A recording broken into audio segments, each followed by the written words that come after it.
नमस्कार। मैं यशपाल हंस करनाल से आपकी सेवा में प्रस्तुत आपके लिए ईश्वर से शुभकामनाएं चाहता हुआ कि आपके घरों के अंदर धन और ऐश्वर्य हो, बच्चों के पास नौकरियां हो, काम हो, व्यापार हो, दिन अच्छे चले, किसी प्रकार की कोई ऐसी त्रुटि ना आने पाए जिससे जीवन आक्षेपित हो जाए, आक्षेप लग जाए। जीवन संतानें आज्ञा में रहें, पुत्र घर का नाम बनाए, पुत्रियां जिस घर में जाएं उस कुल का नाम रोशन करें। शास्त्रों में कहा भी तो गया है कि एक बेटी कई घरों का निर्माण करती है, पिता के घर का भी, ससुराल का भी, फिर उनकी संतानों का भी। इसलिए पूजनीय कहा गया उसको। प्यारे बंधुओं, कल मैं गुरुकुल की बातों को याद करके भावुक हो रहा था और मुझे याद आ रही थी वो बातें कि जब हम छोटे छोटे बच्चे, उनका भी प्रोटोकॉल था, वो 5 साल के बच्चे को लिया करते थे, लेकिन हम किसी किसी वक्त बच्चे मिलकर बहुत रोया करते थे। खाने की कोई कमी नहीं थी, अच्छे वस्त्र दिया करते थे, हालांकि हमें सफ़ेद वस्त्र पहनने होते थे, कुर्ता पहनाया जाता था, बहुत अच्छा पजामा पहनाया जाता था। खाने की कोई कमी नहीं होती थी, दूध पीने को, सब्जी रोटी जो है खाइए। खूब एक्सरसाइज होती थी, खूब हवन होते थे, क्लासेस लगती थी, वेद की विद्याएं पढ़ाई जाती थी, गणित पढ़ाया जाता था, विज्ञान पढ़ाया जाता था, मैथमेटिक्स पढ़ाया जाता था। और उसके बाद मैथमेटिक्स में से हमने ज्योतिष को भी बाद में सीखा, क्योंकि ज्योतिष पूर्णतः गणित है, मैथमेटिक्स है, तो वो ऑटोमेटिकली आता चला गया, समझते चले गए। लेकिन हम रोते बहुत थे, लड़के मिलकर ना एक दूसरे को गले पकड़ लेना। फिर तू क्यों रो रहा है? माँ की बहुत याद आ रही है, कोई कहे पिता की बहुत याद आ रही है, और मुझे मेरे घर के माहौल की बड़ी याद आती थी, क्योंकि जिस गली के मकान में हम रहते थे वो ऊपर बहुत खुला था। तब हम छोटे बच्चे थे, छत पर चले जाते थे, तो वो सारा कुछ वहां याद आता था। दुख केवल इसी बात का था कि घर छूट गया। ये ठीक है कि जो लोग बोर्डिंग्स में, हॉस्टल्स में, गुरुकुलों में चले जाते हैं, इनका भविष्य कभी खतरे में नहीं होता। तो मैं वही बातें कल कर रहा था, भावुक भी हो गया था। उसके लिए मैंने क्षमा क्या मांगनी है, वो तो मेरे जीवन की संपत्ति है, उन्होंने बहुत कुछ दिया है कि मैं आपसे बात करने में समर्थवान हूं आज। जब मैं वहां गया था तो मेरी वाणी के अंदर कुछ कुछ थतलाहट थी। वहां पर मंत्रों के माध्यम से थतलाहट को दूर किया गया। मैं मंत्र को आज आपको सुना भी दूंगा कि उस मंत्र को बोलने से जबान पूरी हिल जाती है, जहां जहां नसें रुकी होती हैं वो खुलती हैं। यह अथर्ववेद का ही मंत्र है। आज मैं चर्चा कर रहा हूं बृहस्पति पर, और मैं आज आपको उन लोगों के बारे में भी बताऊंगा जो प्रभु पर विश्वास नहीं करते, लेकिन प्रभु पर कैसे कैसे आक्षेप लगाते हैं, मैं इसका भी जिक्र करूंगा। मैंने कागज ऊपर ही रख दिया है। मैं सबसे पहले चलता हूं। महाराज बृहस्पति, अपनी कुंडली खोलिएगा और देखिएगा कि आपके महाराज बृहस्पति कहाँ बैठे हुए हैं। अगर आपके बृहस्पति महाराज लगन में बैठे हुए हैं और कोई उन पर दाग नहीं है, ना वक्री हैं, ना ही अस्त हैं, तो यहाँ पर एक मंत्र आता है महाराज भृगु का, एकोपी जीवो लग्नाए। जीव कहते हैं संस्कृत में बृहस्पति को, एकोपी जीव लगनाए सर्व अरस्य निवारिका। अगर अकेला बृहस्पति लगन में बैठ जाए, अकेला बैठे, ना अस्त हुआ तो गया, वक्री हुआ तो गया, चाहे उच्च का ही क्यों ना हो जाए। वो कह रहा है यहाँ पर, एकोपी जीवो लगनाए सर्व अरस्य निवारिका, सब दुखों का नाश कर देता है। और अगर सारी कुंडली में सारे ग्रह खराब हो जाएं, अकेला शेर काफी। और ये अजमा कर देखा हमने, जिन जिन लोगों के बृहस्पति में, मुझे याद है एक हमारी बेटी के समान थी, she was a principal in a very big institution, colleges थे वो।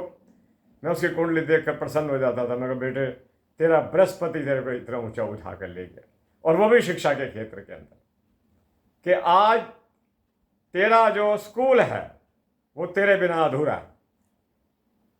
अगर आप स्कूल में नहीं गई तो सब ये पूछते थे मैडम नहीं आए, वो बृहस्पति बोलता। अगर आपका बृहस्पति लगन में अकेला है, आप भाग्यशाली हैं। और अगर इसके साथ मंगल भी बैठ जाए तो भी कोई बुरा नहीं है। अगर इसके साथ सूर्य बैठे तो इसके अस्त होने का खतरा रहता है। अगर बुध के साथ, अगर बृहस्पति के साथ बुध बैठ जाए, नॉट बैड। बृहस्पति के साथ शनि बैठ जाए तो बहुत अच्छा, ये व्यक्ति को इंजीनियरिंग लाइन में ले जाएगा, ये व्यक्ति को शिल्पकारिता सिखा देगा, बहुत अच्छा है।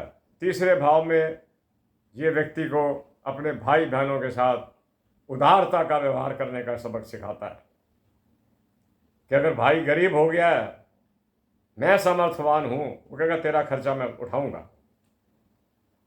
आजमा कर देख लेना इस बात को। जिसका बृहस्पति तीसरे भाव में आपको ठीक स्थिति में मिल जाए, ये ना हो कि वक्री हुआ पड़ा हो कि भाइयों का भी लपेट ले, वो नहीं। वक्री हो गया जी, अस्त हो गया जी, वो भाइयों का भी ले आओ। देखते नहीं आप, भाइयों में मुकदमे, भाइयों में जमीन के मुकदमे चल रहे हैं। फर्क क्या है?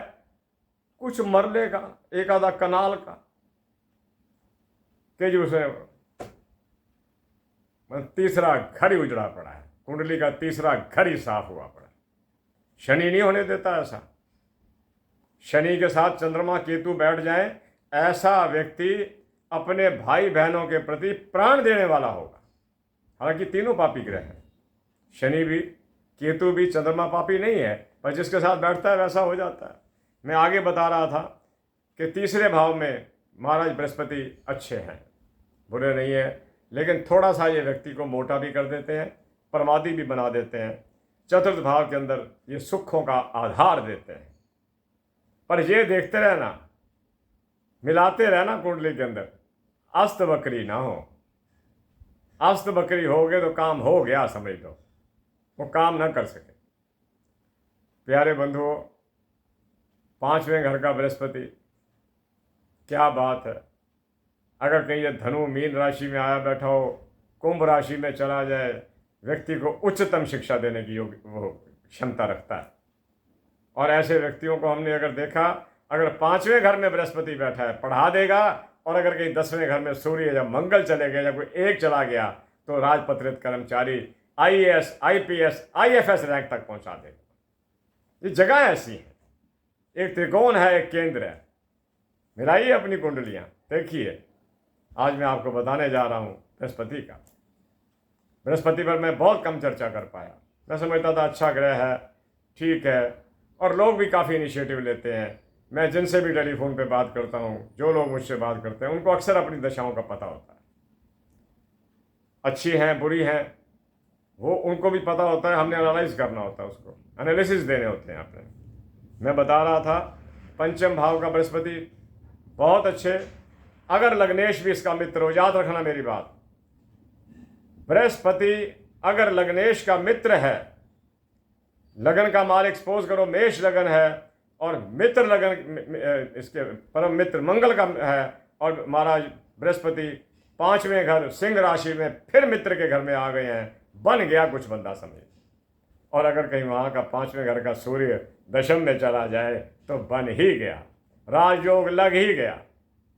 मेरे प्यारे बंधुओं, अगर छठे घर के अंदर, ये मैंने एक बहुत बड़े नेता की कुंडली में, बुक्स में थी, किताबों में थी, इतने बड़े नेता से हम मिलने की कोई ताकत नहीं रखते, उनके छठे घर में बुध बृहस्पति के साथ केतु बैठा हुआ था।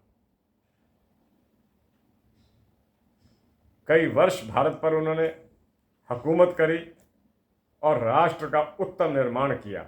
उनका शत्रु कोई नहीं था, शत्रु उनके आगे नतमस्तक हो जाते थे। शत्रुओं की ये इच्छा होती थी कि ये हमारा प्रणाम स्वीकार कर लें, हम इनको प्रणाम करें और ये हमारे को आशीर्वाद दें। ये छठे घर के बुध के साथ केतु बैठा हो तो केतु जिस ग्रह के साथ बैठता है उसकी शक्ति को बढ़ा देता है। अब देखो, कर्क लगन हो, छठा घर बुध बृहस्पति का अपना हो गया, अपने घर के अंदर बैठा है, शत्रु क्षेत्र है, साथ में केतु बैठ गया, उसने उसकी पावर को और बढ़ा दिया, शत्रु न टिका। शत्रु होते ही नहीं ऐसे आदमी के, शत्रु होते ही नहीं ऐसे आदमी के। आगे मैं चल रहा हूं सप्तम भाव में। सप्तम भाव में अगर महाराज बृहस्पति हैं, बहुत अच्छी बात है, अच्छी पत्नी मिलेगी, स्त्री हो तो अच्छा पति मिलेगा, विद्वान मिलेगा। हाँ, बड़ा भाग्य है, ये भी बड़ा भाग्य है, जीवन साथी आपको विद्वान मिल जाए, आपके दुख को दुख समझे और आपके सुख में भागीदारी करने की अपेक्षा आपके सुखों में वृद्धि करने की प्रभु से प्रार्थना करता रहे, ये भाग्य की बात है। मेरे प्यारे बंधुओं, अष्टम भाव का बृहस्पति, वैसे तो लोग देखते हैं आज 8वें है जी बृहस्पति, ये नहीं पता कि जंगल में मंगल हुआ पड़ा है।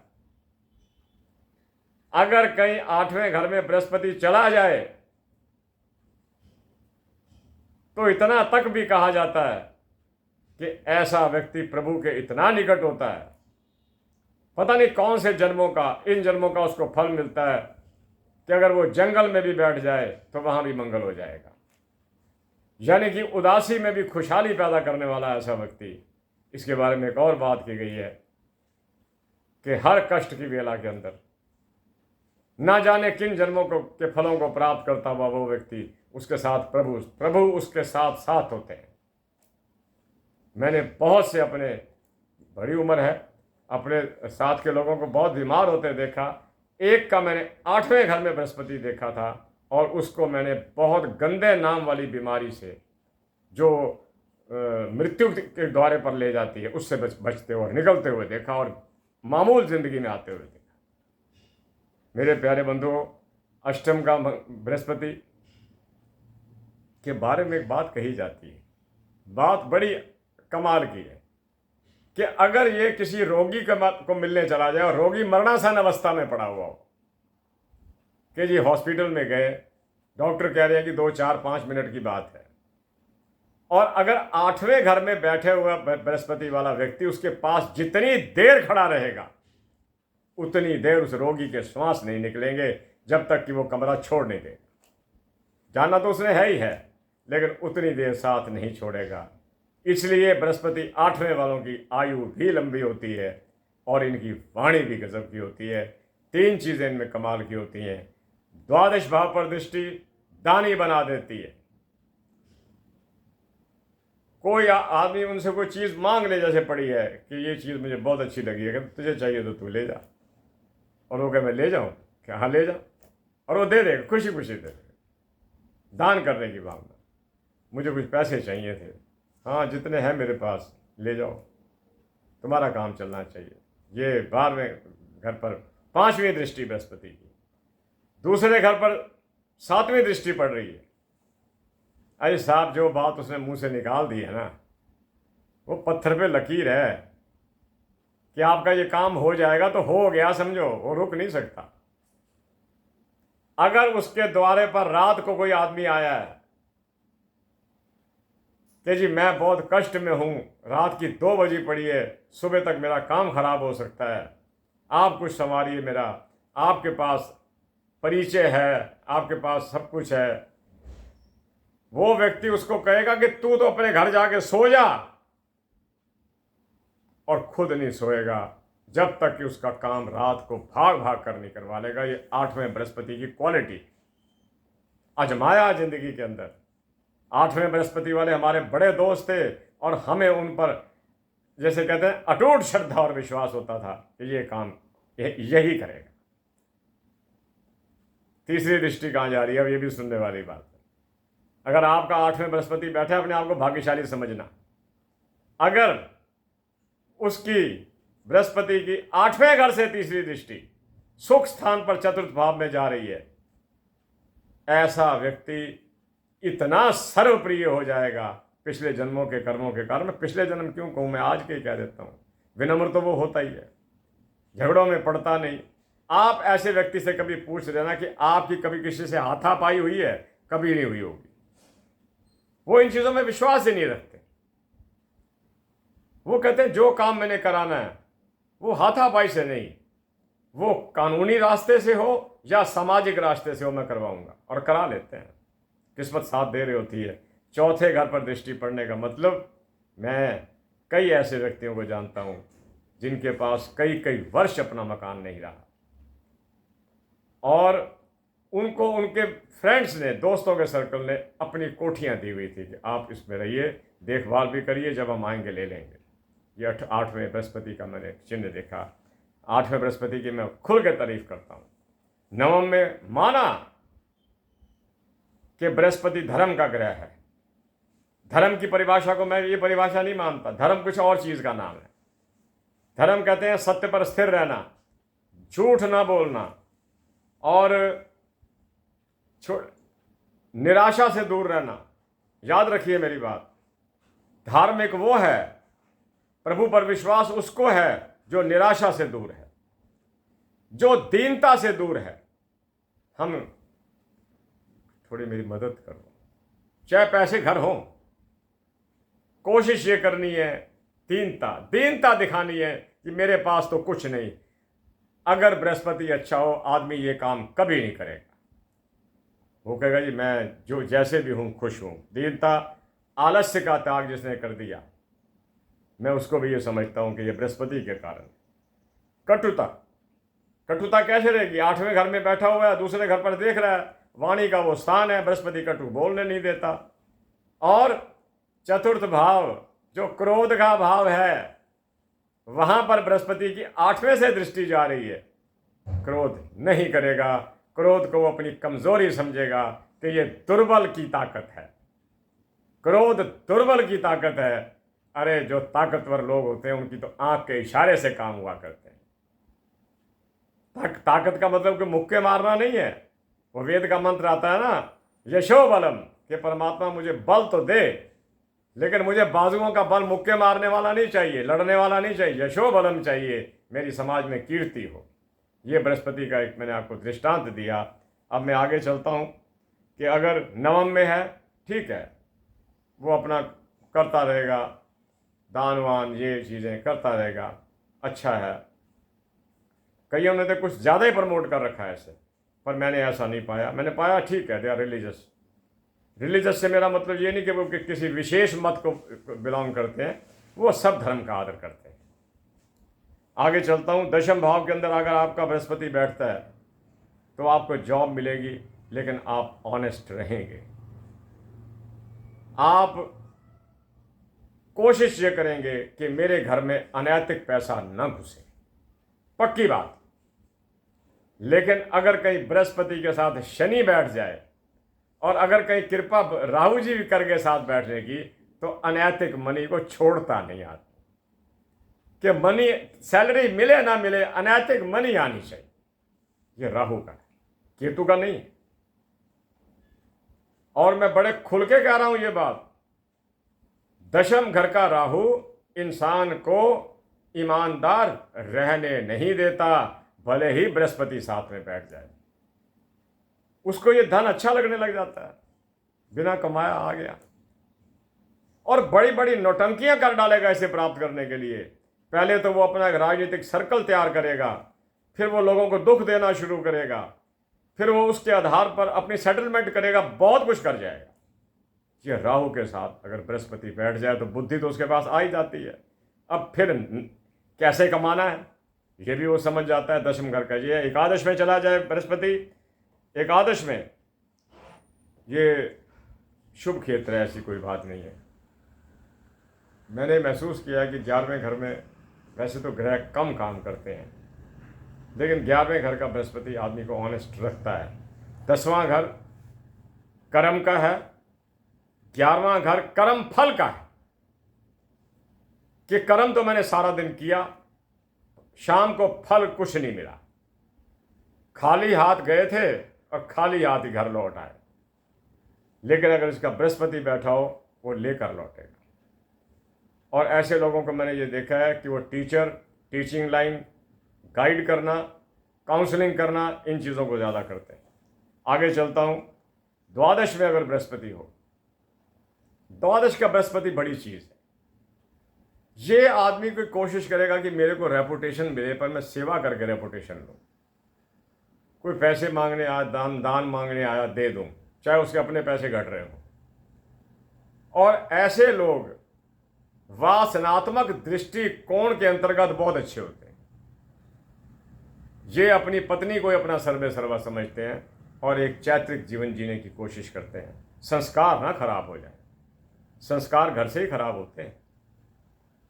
मैं आपको बता दूं, संस्कार कहीं और जगह आउटसाइड से नहीं होते, कोई अंतरिक्ष से नहीं आते। संस्कारों का जन्म भी घर से है और संस्कारों का बचपन, जवानी, संस्कारों की सारी हमारे घर से है। जैसा हम घर में देखते हैं वैसा हम बन जाते हैं। अब मैं आपको बताता हूं कि अगर किसी की कुंडली के अंदर 20 मिनट हो गए, मुझे जल्दी ख़त्म करना है इसका, सूर्य के साथ मंगल बैठ जाए, बृहस्पति के साथ अगर सूर्य बैठ जाए, वैसे तो श्रेष्ठ है, पर देख लेना अस्त ना हो, सूर्य के साथ अस्त हो जाता है। बृहस्पति में आपको एक और बड़ी अजीब चीज़ मिलेगी, पता नहीं क्या बात है गणित की, ये अक्सर आपको वक्री मिलेगा। अगर आपने 10 कुंडलियाँ देखी हैं तो 5 में ये वक्री मिलेगा। वक्री मीन्स ये तब ताकत पकड़ेगा जब गोचर में वक्री हो जाएगा, चाहे वो 6 महीने के लिए हो, 2 महीने के लिए हो, 3 महीने के लिए हो। हम एक व्यक्ति को जानते हैं, वो बुध की दशा में थे और चुनाव लड़ रहे थे, वो चुनाव जीत गए। हमने कुंडलियां देखी और पता लगा कि ये उन दिनों चुनाव हुआ जब इनका जन्म का बुध जो वक्री था, उन दिनों भी वक्री चल रहा, गोचर में भी वक्री चल रहा। इतना कुछ दे जाता है वक्री अगर गोचर में हो। मैं बता रहा था, बृहस्पति के साथ अगर चंद्रमा हो तो गज केसरी योग हो गया। सूर्य साथ में ना बैठ जाए कहीं, महाराज सूर्य बैठे नहीं तो दोनों को लपेट गए। आगे चलता हूँ, मंगल बुध इकट्ठे हों, मंगल बृहस्पति इकट्ठे हों और लगन में हो जाएं, जन्म से अमीर होगा, ज्ञानी होगा, तत्व ज्ञानी होगा। मैं तत्व ज्ञानी ना कहूँ, ये बहुत बड़ा शब्द है, हाँ विद्वान होगा। और बृहस्पति के साथ अगर शुक्र बैठ जाए तो ये व्यक्ति को फैटी करता, मोटा करता है। इसका ध्यान रखा जाए, सेहत का ध्यान। ऐसे लोग ब्लड प्रेशर के, लेडीज़ हों, यूट्रस के तकलीफ़ों के, शरीर में दर्दों के, बहुत भारीपन होने के कारण चल ना सकने के और ब्लड प्रेशर के रोगी हो जाते हैं। ध्यान रखिएगा, डॉक्टरों को मिलते रहिएगा, दिखाते रहिएगा। बृहस्पति के साथ अगर शनि बैठ जाए तो ये व्यक्ति को इंजीनियर बना ही देता। वो टेक्निकल आदमी होगा, उसके हाथ में कई गुण होंगे। अच्छा है, देख लेना वक्री ना हो, वो मैं हमेशा कहता रहता हूँ। आगे चलता हूँ कि बृहस्पति के साथ राहु बैठे, चंडाल योग तो बनेगा ही बनेगा। इनकार नहीं कर सकते आप कि एक देवता ग्रह के साथ राक्षस बैठ गया। देवता सहमते रहते हैं राक्षसों की नीतियों से कि इसकी नीति मेरे अनुकूल नहीं है। खैर, चंडाल योग के उपचार में आपको बताता रहता हूँ, उपचार करते रहिएगा। मैं उपचारों की एक लड़ी बता ही दूंगा आपको, कहीं आप मेरे से रूठ ना जाए। पहली बात यह है कि बृहस्पति का उपचार हल्दी किया करो, केले किया करो। राहु का उपचार सर्दियों में मूलियाँ खूब किया करो। चंद्रमा का इलाज नमक खूब किया करो, दूध किया करो, जितना हो सके किया करो। और नीडेड पर्सन्स को दो, जिनको ज़रूरत है उनको दीजिएगा। और मैं आपको बता रहा हूँ, जिस व्यक्ति के बुध और केतु इकट्ठा हो जाता है उसके भी शत्रु बहुत कम होते हैं। बृहस्पति केतु के तो होते ही नहीं है, बुध और केतु इकट्ठा हो जाए उसके भी शत्रु बहुत कम होते हैं। मैं उपचारों की आपको एक थोड़ी सी बता देता हूँ, क्योंकि उपचार के इच्छुक हैं। आज शुक्रवार है महाराज, शुक्र का दिन है। हो सके अपनी जेब के अनुसार चावल दान कराना, आप दिन बना लीजिए अपना। इस बहाने आपको पवित्र स्थान को देखने के कम अवसर भी मिल जाएगा, दान भी हो जाएगा। थोड़े से ले लिए, छोटे पैकेट मिल जाते हैं, आधा किलो के भी, किलो के भी दे दिए। भाई 2 चीज़ें लगें, साथ में 1 किलो नमक भी दे दिया, सब ले लेते हैं। और अगर आप देखो कि नहीं कोई और मिल गया है लेने वाला, कोई गरीब आदमी मिल गया है, दे दीजिए उसको। आप जो ज़्यादा उपयुक्त है इस काम के लिए आप उसे दान कीजिएगा। मैं आपको बताया करता हूँ, शनि के दान मैंने बता रखे हैं आपको। पताशे दान कीजिएगा, पीपल के नीचे करते रहिएगा। चने भी बता रखे हैं, करते रहिएगा। और अगर बड़े घर में जाने का, बड़े पिंजरे में जाने का डर हो तो हल्दी में धागा लपेट कर उसकी सूत बनाकर 8-9 बार चक्कर पीपल के तने पर दे देना, बच जाओगे।